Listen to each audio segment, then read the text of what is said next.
Uttar Pradesh BJP में अंदरूनी कलह किस कदर हावी है, इस बात की बानगी आपको ये वीडियो में हो जाएगी।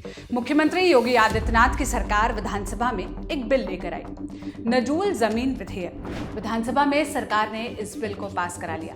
अब बारी आई उच्च सदन की यानी विधान परिषद की, और यहाँ उनकी ही पार्टी ने बिल को फंसा दिया। यूपी बीजेपी प्रदेश अध्यक्ष भूपेंद्र चौधरी ने विधान परिषद में कहा कि इस बिल को सिलेक्ट कमेटी के पास समीक्षा के लिए भेजा जाना चाहिए।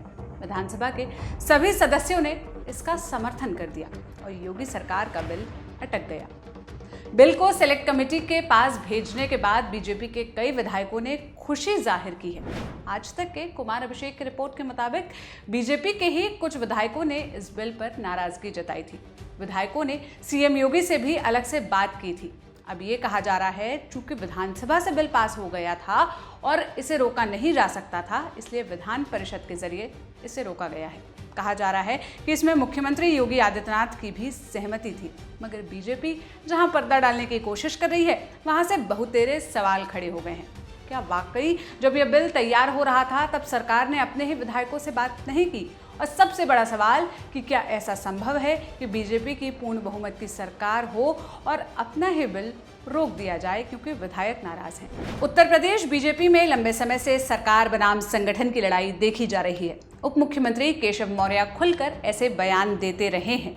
1 अगस्त को केशव मौर्य ने विधान परिषद में बिल पेश किया, तभी भूपेंद्र चौधरी ने इसे सिलेक्ट कमेटी के पास भेजने की मांग कर दी। बिल सिलेक्ट कमेटी के पास भेज दिया गया। अब 2 महीने बाद सिलेक्ट कमेटी अपनी रिपोर्ट सौंपेगी, उसके बाद ही इस पर कोई फैसला लिया जा सकता है।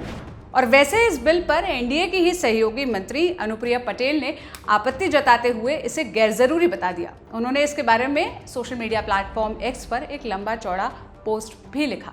अब सवाल यह है कि आखिर इस विधेयक में क्या था? नजूल की जमीन वो जमीन होती है जिसका कोई वारिस नहीं होता। ऐसी जमीनों पर सरकार का आधिपत्य हो जाता है।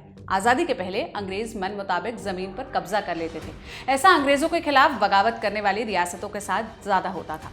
आजादी के बाद जिन्होंने रिकॉर्ड के साथ इन जमीनों पर दावा किया, उन्हें सरकार ने जमीनें सौंप दी। जिन पर किसी ने दावा नहीं किया, वो नजूल की जमीन हो गई। इन्हीं जमीनों के लिए योगी सरकार बिल लेकर आई है, जिसके मुताबिक नजूल की जमीनों का इस्तेमाल विकास कार्यों में किया जाएगा और इसी बिल का विरोध हो रहा है। आप इस मसले पर क्या राय रखते हैं, क्या कहना चाहते हैं, हमें कमेंट में बताइएगा। मेरा नाम सोनल है। बाकी देश और दुनिया की तमाम खबरों के लिए लल्लन टॉप देखते रहिए। शुक्रिया।